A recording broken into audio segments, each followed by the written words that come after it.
de 92, 2004, ce sont des extraits passéistes. C'est des exemples sur lesquels on pouvait s'appuyer pour mieux travailler 2025. L'aîné, Maître Tchapi Lavoisier, dit que 2025, c'est le tournant pour notre pays. Je suis d'accord. Mais sauf que, à cette allure, cher aîné, on risque de rater le tournant de 2025.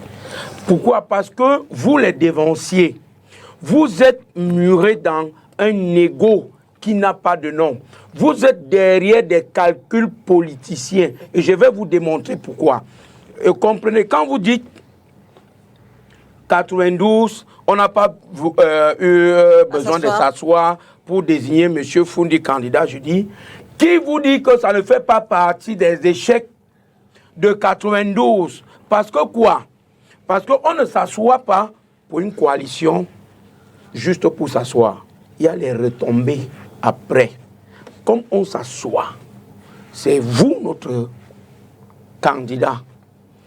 Ces assises définissent la redistribution des cartes au sein, ou alors des tâches au sein du prochain gouvernement, qui serait alors un gouvernement de l'opposition s'il passe. Donc ne pensez pas que vous allez rester dans votre chambre. Je ne parle pas de Maître Tchapi. Dis aux gens, soutenons cette personne. Les gens viennent derrière vous comme des bœufs. Non. De deux, on doit s'asseoir pour définir le programme. C'est-à-dire, comme vous êtes notre candidat de l'opposition, quel est le programme politique, économique, social à implémenter après? On s'assoit, on définit tout ça. La redistribution des cartes, j'insiste là-dessus. Oui. Il y a des partis qui vont vous dire, si nous passons, la finance, c'est moi. L'autre vous diront, la défense, c'est moi. Donc on se redistribue les cartes avant tout débat au fond. Je continue. Rapidement, vous terminez rapidement. Alors, rapidement.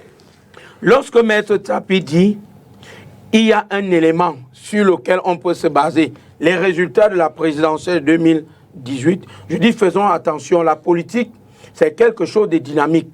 Ne pensez pas comme vous avez été premier lors de l'échange passé, vous pouvez encore l'être. Ok, Maître Tchapi Lavoisier, cher aîné, je vous le concède. C'est l'élément pour la présidentielle. Et lorsqu'on va revenir au municipal législatif, l'élément sera lequel? C'est-à-dire l'élément sur lequel il faut s'appuyer pour dire nous on doit coaliser autour de tel parti, tel autre parti, serait lequel? Maintenant, pour la culture juridique, je vais finir par là. La culture juridique voudrait tout simplement que si Maurice Kamto, je ne voudrais pas prononcer son nom, mais vous m'y obligez, s'il est définitivement choisi comme candidat de l'opposition, il ne part pas au présidentiel avec la carte du MRC. Oui.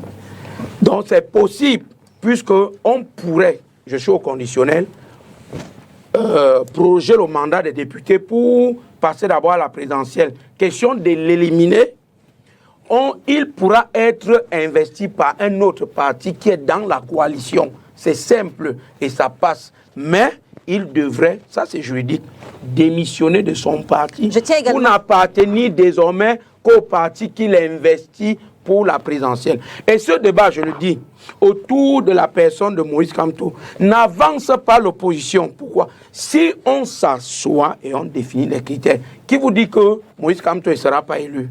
Qui vous dit que les partis qui s'asseyent là ne doivent pas le plébisciter? Moi, je suis pour une candidature unique de l'opposition.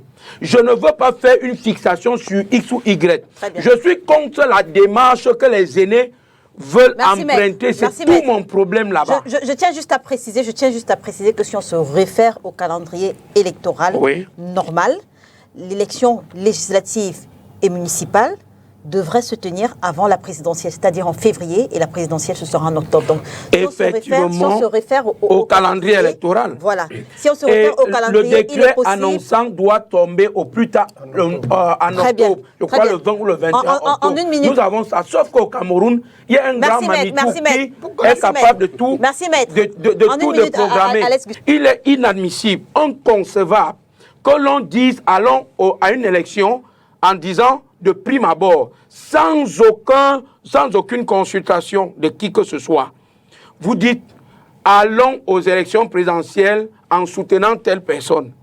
Vous n'êtes pas en train de travailler pour soutenir même cette personne, parce que cette façon de faire n'aide pas celui que vous êtes en train d'indiquer là. Ça ne l'aide pas. Vous devez, on ne peut pas venir à une discussion, à une table, sachant déjà que non, c'est Sam Terrain, Angokon vient plébisciter. Non, ce n'est pas ça. D'accord. Et face justement... Donc vous êtes contre la démarche de l'honorable Nietzsche. Je l'ai dit à plusieurs reprises. C'est une démarche cavalière. Je l'ai dit.